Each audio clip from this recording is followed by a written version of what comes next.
This video is sponsored by BuyMode mobile application. இந்த அப்ளிகேஷனுக்கு உண்டான link வந்து டிஸ்கிரிப்ஷனில் இருக்குது. இந்த அப்ளிகேஷன் வந்து பார்த்தீங்கன்னா Google Play Store and app ஸ்டோரில் இருக்குது. டவுன்லோட் பண்ணி யூஸ் பண்ணி பாருங்கள்.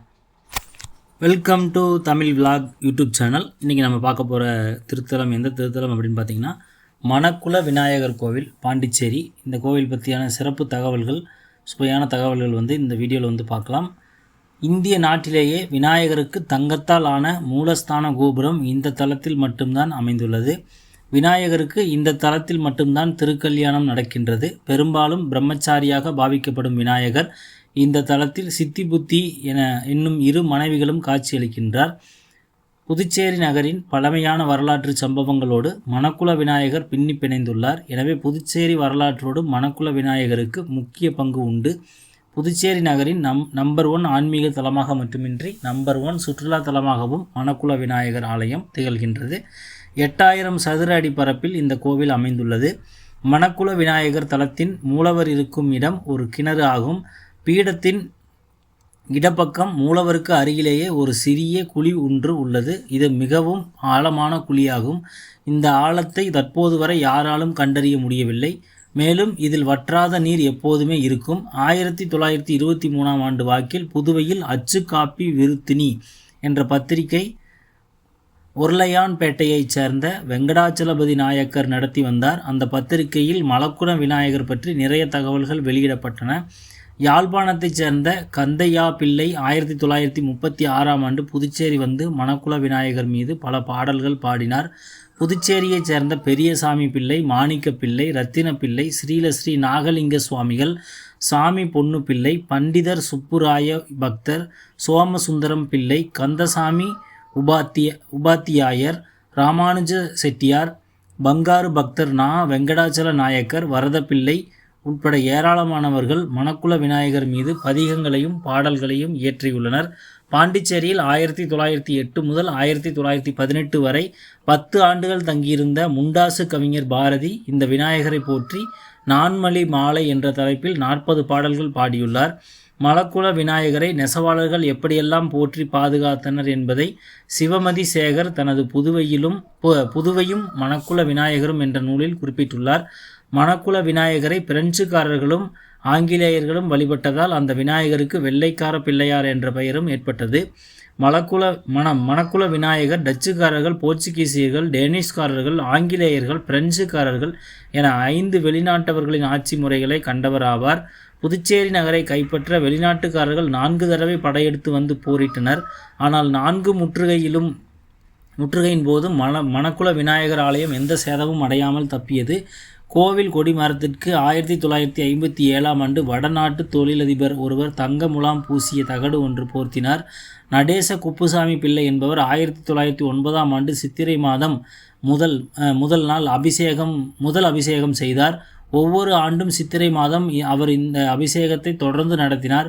100 ஆண்டுகள் கடந்தும் தற்போதும் அவர் மகன் நடேச கு அத்தநாதன் பிள்ளை இந்த அபிஷேக ஆராதனையை நடத்தி வருவது குறிப்பிடத்தக்கது. மணக்குள விநாயகர் கோவிலில் ஆவணி மாதம் நடைபெறும் பிரம்மோற்சவத்தின் போது செங்குந்த மரபினர், ஆரிய வைசிய மரபினர், வேளாளர்கள், பிராமணர்கள், வன்னியர்கள், கவரா நாயுடுகள், விஸ்வகர்ம மரபினர், யாதவர்கள், சேனை தலைவர் மரபினர், சான்றோர் குல மரபினர், ரெட்டியார் மரபினர், நாட்டுக்கோட்டை நகரத்தார், வணிக வைசிய மரபினர் என அனைத்து இனத்தவர்களும் சுவாமி வாகன ஏற்பாடுகளை செய்கின்றார்கள். மணக்குள விநாயகர் இடம்புரி விநாயகர் ஆவார். இவர் கிழக்கு திசை நோக்கி அருள் பாலித்து வருகிறார்.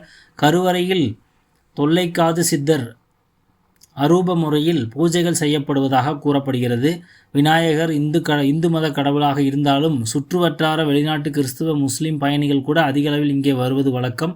மணக்குள விநாயகரின் அருள் பெறுவதற்காக வெளிநாடுகளிலிருந்தும் பக்தர்கள் வந்து செல்கின்றனர். இந்த தலத்தில் மாதந்தோறும் சங்கடகர சதுர்த்தி தினத்தன்று 4 கால அபிஷேகங்களுடன் சிறப்பு பூஜைகள் நடைபெறும். அன்று பூஜையில் பங்கேற்றால் மிகுந்த பலன் கிடைக்கும். மணக்குள விநாயகர் ஆலயம் உலக அளவில் புகழ் பெற்றிருந்தாலும் அதன் ராஜகோபுரம் இன்னும் இரு நிலைகளிலேயே உள்ளது. மணக்குள விநாயகர் மன்னர்கள் ஆட்சி காலத்திலேயே தோன்றிவிட்ட போதும் எந்த ஒரு மன்னரும் பெரிய அளவில் திருப்பணி செய்யவில்லை. மக்களால் மட்டுமே இந்த ஆலயம் திருப்பணி செய்யப்பட்டுள்ளது. ஒவ்வொரு மாதமும் வரும் சதுர்த்தி அன்று பிள்ளையாரை வேண்டி அன்று முழுவதும் உபவாசம் இருந்து மாலையில் கொழுக்கட்டை படையலிட்டு விரதத்தை முடித்தால் எல்லா தடைகளும் நிவர்த்தி அடைந்து திருமணம் நடைபெறும் என்பது புதுச்சேரி மக்கள் நம்புகிறார்கள். மணக்குள விநாயகர் கோவிலுக்கு தனி குளம் எதுவும் இல்லை. எனவே பிரம்மோற்சவ நாட்களில் அருகில் உள்ள வேதபுரீஸ்வரர் ஆலய குளத்தில் தெப்பல் உற்சவம் நடைபெற்று வருவது வழக்கத்தில் உள்ளது. மணக்குள விநாயகர் ஆலயத்தின் தங்கத்தகடு போர்த்தப்பட்ட கொடிக்கம்பத்தின் உயரம் 18 அடியாகும். கோவில் உள்ளே இருக்கும் சுதை சிற்பங்களில் ஒன்றில் மயிலில் பறக்கும் முருகருடன் விநாயகரும் இருக்கின்றார். இதுபோன்ற சிற்பம் அருப்புக்கோட்டை தாதன்குளம் விநாயகர் ஆலயத்திலும் உள்ளது. மணக்குள விநாயகர் ஆலயம் காணபத்திய ஆகம விதிப்படி அமைக்கப்பட்டுள்ளது. மணக்குள விநாயகரின் உற்சவ மூர்த்திக்கு தயாரிக்கப்பட்டுள்ள தங்க கவசம் 5 கிலோ தங்கத்தில் 91.66 தரத்தில் ஹால்மார்க் சான்றிதழுடன் தயாரிக்கப்பட்டுள்ளது. இந்த தளத்தில் பக்தர்களுக்கு தினமும் 3 மணி நேரமும் அன்னதானமும் வழங்கப்படுகின்றது. கடற்கரை ஒட்டிய பகுதியில் பிரதிஷ்டை செய்யப்பட்டுள்ளதால் இக்கோவில் விநாயகரை புவனேச கணபதி என்றும் சொல்கின்றார்கள். இந்த தலத்து விநாயகர் கற்பக விருட்சம் போல கருதப்படுவதால் இங்கே நடத்தப்படும் எல்லா விதமான பிரார்த்தனைகளும் நிறைவேறுகின்றன.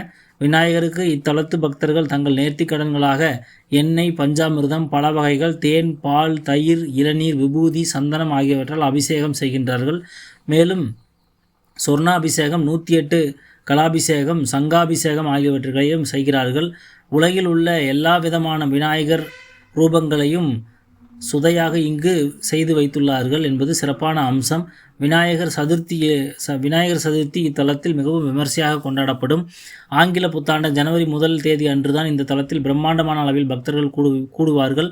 புது வருடம் பிறக்கும் அந்த நாளில் மணக்குள விநாயகரின் திருமுகத்தை தரிசிக்க அவரின் ஆசியோடு அந்த புது வருடத்தை ஆரம்பிக்க வேண்டும் என்கின்ற ஆவலில் இந்த தலத்தில் லட்சக்கணக்கான பக்தர்கள் கூடுவது வழக்கமாக இருக்கின்றது.